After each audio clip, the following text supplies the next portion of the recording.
ये वार्निंग दी है by the way. और वार्निंग ये उन्होंने कहा जी अगर आपने ये दहशतगर्दी स्पॉन्सर करनी बंद ना की तो फिर हम आपको देखेंगे। ये चीज उन्होंने कही है। रोज इंडिया के अंदर से लोग पाकिस्तान को धमकियां देते हैं, लेकिन रोज ये कहा जाता है कि ये हम तो पाकिस्तान की परवाह नहीं करते। रोज धमकी देते हैं, डेली बेसिस के ऊपर। अब मतलब हैरानकुन बात यह है कि एक ऐसे वक्त में ये उनका स्टेटमेंट आया है कि डिफेंस मिनिस्टर भी बात कर रहे हैं कि भाई हम आपका नक्शा बदल लेंगे। एयर चीफ उनके कह रहे हैं कि हमने जी 5 या 4 जहाज गिराए हैं, वो भी ये बात कर रहे हैं। और जनरल द्विवेदी जो है, उपेंद्रा द्विवेदी, वो कह रहे हैं कि भाई अब एक और जंग हो सकती है, इसलिए अपने जवानों को उन्होंने कहा कि आप लोग रेडी रहें, किसी भी वक्त हम आपको कह सकते हैं और ये जल्द हो सकता है। मतलब this is really alarming for Pakistan. तो इंडिया को क्या कीड़े ने काटा भाई? हमने बार बार कह दिया कि हम आपको एक्सेप्ट करते हैं बारिंग पीओके, जो हमारा हिस्सा है और वो लीगली भी हमारा हिस्सा है। मैं किसी भी फोरम पे किसी के भी साथ जो कि ऑब्जेक्टिव है उसके साथ आर्ग्यू करने को तैयार हूं, ठीक है ना। मगर मैं ये कह रहा हूं कि बाकी का एरिया जो है उस पर हमें आपसे कुछ बोन है ही नहीं। We have accepted that west Punjab is Pakistan, we have accepted KPK is Punjab, we have accepted Sindh is Pakistan. अब हम और क्या एक्सेप्ट कर ले? आप क्या ये भी पढ़ाएंगे कि हम बन गए, ये हिंदू हमको मानते नहीं है, आदर्श रखते हैं? तो ये जानबूझ करके अगर डरना ही है सिर्फ कि जस्ट पिन पॉइंट करो जो कि हमें डरा करके रखे, तो फिर ऐसी देश का क्या फायदा, ऐसे न्यूक्लियर वेपन का क्या फायदा जो आप जिससे डर ही रहे हो भैया। पाकिस्तान बन गया, पहले अगर मुसलमान साथ में रहते तो डर के रहते, हम अपने हिसाब से जीना चाहते हैं, हमें तो आजादी चाहिए, स्वतंत्रता चाहिए, चलिए जी मिल गया, ओह अब हमें इंडिया से डर लग रहा है। अरे भाई ऐसा क्या चीज है कि आप डरे ही जा रहे हो? तो प्लीज, राजनाथ सिंह जी ने कुछ ऐसा नहीं कहा। उन्होंने कहा अगर पाकिस्तान, मैं आपको वो स्टेटमेंट शेयर कर सकता हूं, मेरे पास खुला हुआ है, इन वर्बैटिम मैं कोट कर रहा हूं, in verbatim, any aggression by Pakistan in the Sir Creek area will be met with a resounding response that will change both history and geography. In the 1965 war, the Indian Army had demonstrated the capability to reach Lahore. Today in 2025, Pakistan should remember that one route to Karachi passes through the Sarkik area. आपको पता ही है run of Kutch का area जो है गुजरात जो है, वहां पे उस जो बाउंड्री है गुजरात साइड में पाकिस्तान और इंडिया के बीच में, उसको हम कहते हैं, जो सिंध को गुजरात से अलग करती है उसको सरक्रीक कहते हैं। तो आप उसके बाद आप उसमें भी अगर इंटरप्रिटेशन वाला मैटर लाना चाहते हैं तो बात अलग है कि भैया कौन सा एरिया किसका है, लेकिन हमने कभी सरक्रीक वाले एरिया को वो नहीं माना इशू नहीं बनाया, ठीक है ना। तो और हम तो कहते हैं आइए बैठिए और सरक्रीक एरिया पे अगर आपको कोई प्रॉब्लम है तो बैठ के सॉल्व कर लेते हैं। लेकिन अगर सिर्फ और सिर्फ डिस्प्यूट के लिए कोई पॉइंट ढूंढना है तो फिर उसका मेरे पास या भारत के पास क्या ही ऑप्शन है? जी बिल्कुल ऐसा ही है। लेकिन सर काफी टाइम हो गया है, अब थोड़ा सा हिंदुस्तान पाकिस्तान दोनों को आगे की तरफ बढ़ना चाहिए, लेकिन कहीं ना कहीं कभी हमारी साइड से और कभी आपकी साइड से एक बार फिर वो लड़ाई झगड़े जो अटैक्स चले थे उसकी बात छिड़ जाती है। तो आखिर कहीं ना कहीं जाके तो इस चीज को रोकना होगा कि आपको लग रहा है नहीं अब ये चलता रहेगा अगले जन्म तक? अभी फिर आपके जो एयर चीफ है उन्होंने फिर 10 जहाज गिराने की बात कर दी। हमारे यहाँ कभी हम भी सर कभी 5 कभी 6 कभी 7, हमारे प्राइम मिनिस्टर की मैंने कहीं क्लिप देखी थी, एक में वो 5 बता रहे थे, एक में 6 बता रहे थे, फिर एक में 7 बता रहे थे। तो मुझे समझ नहीं लग रही कि भाई हो गया जो होना था, अब आगे बढ़ो, तो आगे क्यों नहीं बढ़ रहे? आरजू जी, ये मैं बार बार कह रहा हूं, आगे बढ़ने के लिए आपको डॉक्ट्रिनली आगे बढ़ना पड़ेगा। आपको बहुत सारे मैटर्स जो काउंटर इंट्यूटिव है उनको रिजॉल्व करना पड़ेगा, ऐसे आप आगे नहीं बढ़ पाएंगे। आपने एक समाज का निर्माण किया है पिछले 70 साल में, आप कैसे उसको अंडू कर देंगी? भाई वो बहुत जटिल प्रोसेस है, उस प्रोसेस का तरीका सिर्फ और सिर्फ पुस्तकों से जाता है।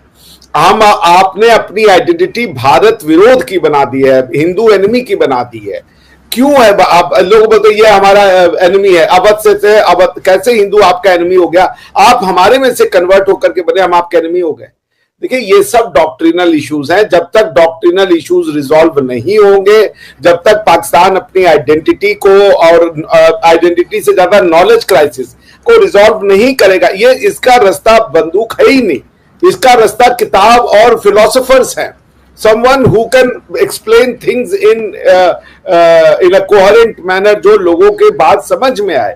जानबूझ के लोगों को गुमराह रखना, जानबूझ के लोगों में प्रोपोगेंडा और झूठ फैलाना 80 साल तक, मतलब ये तो मैं पाकिस्तान के डॉन में एक बार सुन रहा था कि पिन खोद खोद के झूठी बातें डाल डाल के आपने एक माइंडसेट बना दिया है जो लोग समझते भी नहीं है कि भारत और पाकिस्तान का मुद्दा क्या है। उनको पता ही नहीं है। आज पाकिस्तान के लोग जो है वो कश्मीर में ये नहीं समझते कि कश्मीर में जो मुद्दा वो रिलीजन की वजह से वो, जबकि वो ये कहेंगे कि कश्मीर के मुसलमानों को इंडिया मार रहा है, लेकिन आप बोलिए कि इस मुद्दे का पूरा जड़ में रिलीजन है, तो कहते हैं भाई रिलीजन का इससे क्या लेना देना है। तो बात ये है ना कि जानबूझ के, मुझे लगता है पाकिस्तान के इंटेलेक्चुअल या इंटेलिजेंसिया जो है वो मैटर को रिजॉल्व करना ही नहीं चाहती। वो इसको कंफ्यूज्ड, कन्वर्टेड और जिसे कह लीजिए क्योटिक रखना चाहती है, ताकि जनता जो है वो इन्हीं बातों से डरी रहे। अदरवाइज इतना इशू डिफिकल्ट नहीं है।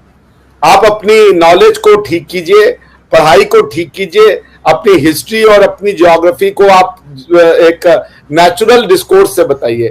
आप नॉलेज को देखिए, नॉलेज इज समथिंग ना वो आप क्रिएट नहीं कर सकते। नॉलेज इज समथिंग जो आप समझ सकते हैं। पाकिस्तान हर चीज क्रिएट कर रहा है। वो सोचा हम ऐसा चाहते हैं, ये हमारे चाहने के हिसाब से हो जाए, वैसे नहीं होती है। नेचुरल जो एक्शंस होंगे वो नेचुरल होंगे। It's a very difficult concept to explain, but Pakistan का डर बिना वजह है। भारत की हजारों साल की हिस्ट्री में हम अग्रेशन नहीं किए हैं। हमारी फिलॉसफी है वसुधैव कुटुंबकम की, फिर भी आप कह रहे हो ये अग्रेसर है। आप बताइए आरजू जी, आप अपने दिल पे हाथ रख के बताइए, 4 या 5 युद्ध हुए हैं भारत और पाकिस्तान के बीच में। चारों पांचों युद्ध पाकिस्तान ने शुरू किए। किसको डरना चाहिए? उसके बाद भी आप पाकिस्तान के लोगों से पूछिए तो कह रहे भारत युद्ध कर रहा है। पहलगाम का इल्जाम हमारे पर लगा दिया।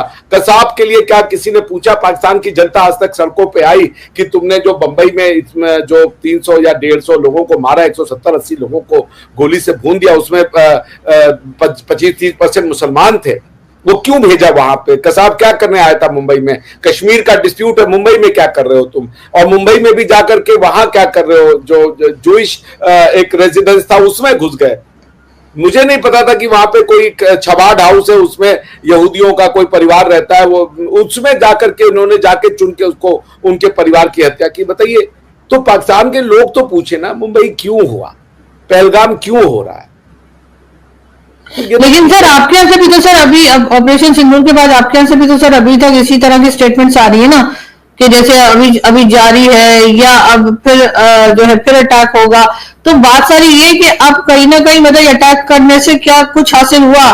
कुछ हुआ तो नहीं, मतलब कुछ खास तो नहीं हुआ ना। ठीक है, कुछ आप लोगों ने जगहें जो है टारगेट की, लेकिन बात सारी ये है कि इसका वो एक बार राजनाथ सिंह साहब की बात मुझे याद आ रही है। उन्होंने कहा था कि हिंदुस्तान पाकिस्तान मिलकर जो है वो टेररिज्म के ऊपर काम कर सकता है। तो क्या ऐसी कोई निकल सकती है कोई बात आपको लगता है कि जिसमें दोनों कंट्रीज मिलकर इसके ऊपर काम करें? देखिए, आपका है कि क्या मिला, भारत ये समझना पड़ेगा आरजू जी, इतना आसान नहीं है। पाकिस्तान का ये जो 5 हमला है हमारे ऊपर, ये 5 नहीं है। पाकिस्तान कहता है कि हम गजनी की औलाद हैं, हम गौरी की औलाद हैं, हम बिन कासिम की औलाद हैं। तो इसका मतलब आप समझ रही हैं, इसका मतलब है कि बिन कासिम ने 7वीं शताब्दी में हमला किया था, और ये जो लास्ट डिक्लेयर्ड वॉर हुआ 1900 वो कारगिल का जब भी हुआ था, वो सब आप कह रहे हो हमने किया है और हम करते रहेंगे। 99 में तो आपने वो, चूंकि आपने कहा कि बिन कासिम से पाकिस्तान बना, आपके लोगों को ये समझिए, इसकी डेप्थ को समझिए कि आपके लोगों को ये पढ़ा दिया कि भाई Pakistan was from the day bin Qasim landed in the Sindh province, और सिंध में बिन कासिम के आने के साथ पाकिस्तान का निर्माण हुआ। यानी कि वो हमला जो भारत की धरती पे हुआ, वो आपने कहा वो हमने किया है। तो आज आपने हमसे 1000 साल से, आपके पाकिस्तानी एक मिनिस्टर ने कहा था हम 1000 साल से लड़ेंगे, उनकी नॉलेज कम थी, वो 1000 साल से लड़ रहे हमसे। और वो 1000 साल और लड़ना चाहते, तो वो ये भूल गए कि अगर वो 1000 साल से लड़ रहे हैं हमसे, तो 1000 साल से हम भी लड़ रहे हैं। पर हेलो दोस्तों, मेरे YouTube चैनल पर आप सभी का स्वागत है। दोस्तों, भारत के रक्षा मंत्री और आर्मी चीफ ने पाकिस्तान को फिर चेतावनी दी है। अगर पाकिस्तान किसी भी प्रकार की आतंकवादी गतिविधियां या आतंकी हमला भारत में करता है तो छोड़ा नहीं जाएगा, भारत घर में घुसकर मारेगा। आर्मी चीफ का बयान ऑपरेशन सिंधु 2.0 जल्द होगा। यह सुन पाकिस्तानी मीडिया और पत्रकार में डर का माहौल बन गया। बोलने लगे, भारत हमें बार बार धमकी दे रहा है। तो पाकिस्तानियों सुनो, अब भारत पुराने जमाने वाला भारत नहीं रहा। अगर पाकिस्तान ने उकसाया तो जवाब ऐसा होगा कि इतिहास और भूगोल तक बदल जाएगा। तो ये बात एक बयान नहीं थी, ये चेतावनी थी, दुश्मन की नींद उड़ाने वाली चेतावनी। और दूसरी तरफ देखो, पाकिस्तान के पत्रकार कमर चीमा और आरजू काजमी वही पुराना राग अलाप रहे हैं। कहते हैं हमने चूड़ियां नहीं पहनी है, हम भी ठोकेंगे। ये चीमा ठोकने की बात तो दूर की बात है, तुम्हारे देश में ठोकर खाने की भी ताकत नहीं बची है। तुम्हारा देश में भिखारियों की संख्या इतनी बढ़ गई है कि तुम अरब मुल्कों में जाओ और भीख मांगकर खाओ। दोस्तों, इन पाकिस्तानियों के बारे में आप क्या कहोगे? अपनी राय कमेंट में दीजिए। मिलते हैं नेक्स्ट वीडियो में, तब तक के लिए बाय।